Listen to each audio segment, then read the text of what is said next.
Assalamualaikum teman-teman, welcome back to my channel. Perkenalkan, nama saya Nur Laila dengan NIM 1201162626206. Prodi Bimbingan Konseling Pendidikan Islam, kelas 3A BKPI, Fakultas Tarbiyah dan Keguruan di Universitas Islam Negeri Sultan Syarif Kasim Riau. Saya membuat video ini untuk memenuhi UTS yang diberi dari dosen saya, yakni Ibu Suci Habibah MPD, selaku dosen mata kuliah Psikologi Belajar dan Pembelajaran. Di video saya ini, saya akan membahas materi tentang kesulitan dalam belajar dan cara mengatasinya. Selamat menonton! Sebelum itu, jangan lupa like, comment, and subscribe. Nah, teman-teman, setiap manusia itu pasti ada rasa kesulitan dalam belajarnya. Mengapa begitu? Mengapa kita kesulitan dalam belajar? Bagaimana cara mengatasinya?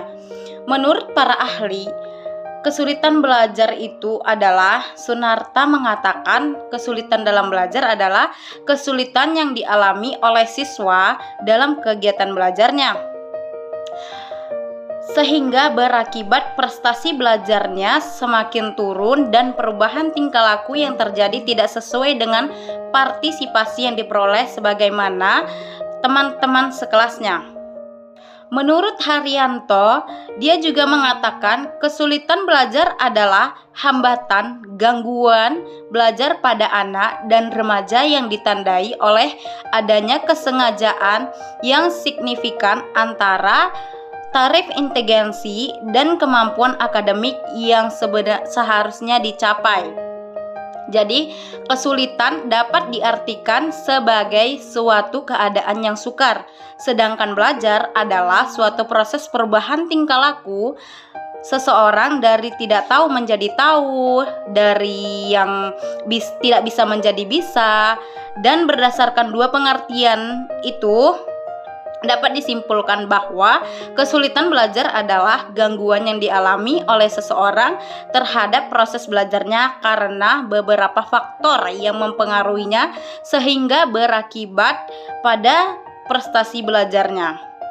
Selanjutnya, secara umum, ciri-ciri kesulitan anak dalam belajar antara lain, yang pertama ada nilai pelajaran yang naik turun, yang kedua mudah lupa, yang ketiga sering melamun, yang keempat mungkin sering bermain, dan yang kelima itu tidak termotivasi untuk belajar.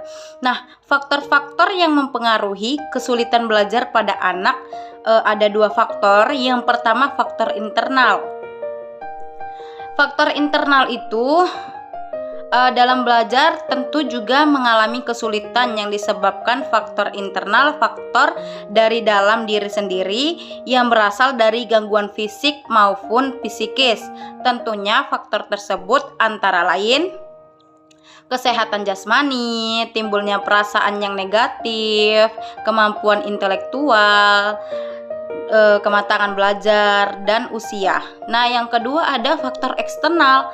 Gangguan eksternal dikarenakan gangguan belajar dari luar yang berkaitan dengan indera seperti mata, pendengaran, dan hal sebagainya. Faktor penyebab yang mempengaruhi berkaitan dengan kondisi suasana lingkungan, tempat belajar, dan lain-lain. Hal ini dapat juga dipengaruhi oleh guru, kualitas belajarnya, dorongan orang tua. Selanjutnya, adapun penyebab faktor kesulitan belajar. Yang pertama ada faktor keturunan, yang kedua gangguan saat kehamilan prematur, yang ketiga kondisi janin yang tidak menerima cukup oksigen atau nutrisi, yang keempat trauma pasca kelahiran seperti demam tinggi dan lain-lain, yang kelima infeksi telinga pada saat bayi dan balita. Anak kesulitan belajar biasanya mempunyai sistem imun yang lemah. Dan selanjutnya itu ada secara garis besar langkah-langkah yang perlu ditempuh dalam usaha mengatasi masalah belajar anak dapat dilakukan dengan 6 tahap. Yang pertama, pengumpulan data. Pengumpulan data itu untuk menemukan sumber penyebab kesulitan belajar diperlukan banyak informasi. Yang kedua, pengolahan data, artinya semua data harus diolah dan dikaji untuk mengetahui secara pasti sebab kesulitan belajar yang dihadapi oleh anak. Yang ketiga, diagnosis. Diagnosis ini adalah keputusan penentuan mengenai hasil dari pengolahan data. Yang keempat, prognosis. Prognosis merupakan aktivitas menyusun rencana program yang diharapkan dapat mengatasi masalah kesulitan belajar anak didik. Yang kelima, treatment atau perlakuan. Maksudnya adalah pemberian bantuan kepada anak yang bersangkutan yang mengalami kesulitan belajar sesuai dengan program yang telah disusun pada tahap prognosis tersebut. Yang kelima, evaluasi. Yang keenam, evaluasi. Evaluasi di sini dimaksud untuk mengetahui apakah treatment yang telah diberikan berhasil dengan baik. Dan agar tidak terjadi kesalahan pengertian, di sini perlu ditegaskan bahwa pengecekan kembali hanya dilakukan bila terjadi kegagalan treatment berdasarkan evaluasi di mana hasil prestasi belajar anak didik masih rendah di bawah standar. Dari 6 tahap cara mengatasi masalah belajar siswa, menurut pendapat para ahli, ada 8 cara mengatasi belajar siswa. Yang pertama itu prior know language.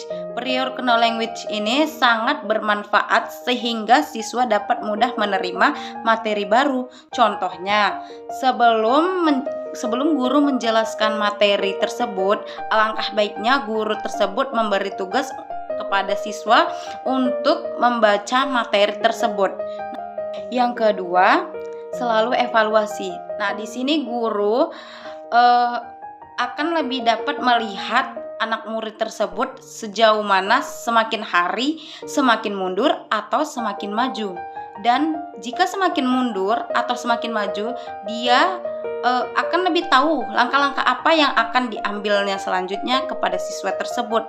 Nah, contohnya itu setelah memberikan tugas, alangkah baiknya seorang guru memberikan jawaban yang benar kepada siswa tersebut. Kenapa begitu? Karena siswa tersebut akan melihat semakin banyaknya kesalahan atau kebenaran dia, dan dia akan mengerti atau mengetahui kemampuan dia sendiri. Yang ketiga, hindari memberikan tugas yang sangat sulit atau yang sangat panjang. Guru dapat memberikan tugas dengan pertanyaan dan jawaban yang mudah dan dinilai pada saat yang sama. Yang keempat, ajak siswa berpartisipasi. Caranya dengan membiarkan siswa menyampaikan rasa ingin tahu terhadap pelajaran tersebut. Yang kelima, ajarkan siswa membuat catatan. Dengan adanya membuat catatan seperti rangkuman materi, siswa akan semakin mengulang materi tersebut. Yang keenam itu ada pendekatan personal. Di pendekatan personal ini terjadinya dialog atau komunikasi yang terbuka antara siswa dengan guru, sehingga guru dapat menyelesaikan masalah atau memberikan solusi kepada siswa yang mengalami kesulitan dalam belajar. Yang ketujuh, ada metode resiprokal.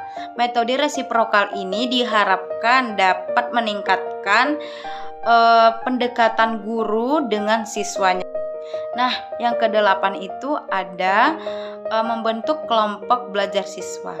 Di dalam membentuk kelompok belajar siswa ini bertujuan untuk yang pertama saling menukar pikiran, yang kedua itu ada kerjasama, yang ketiga itu ada mendorong siswa agar aktif, dan yang keempat itu mempengaruhi siswa yang kurang mampu agar lebih giat dalam belajar.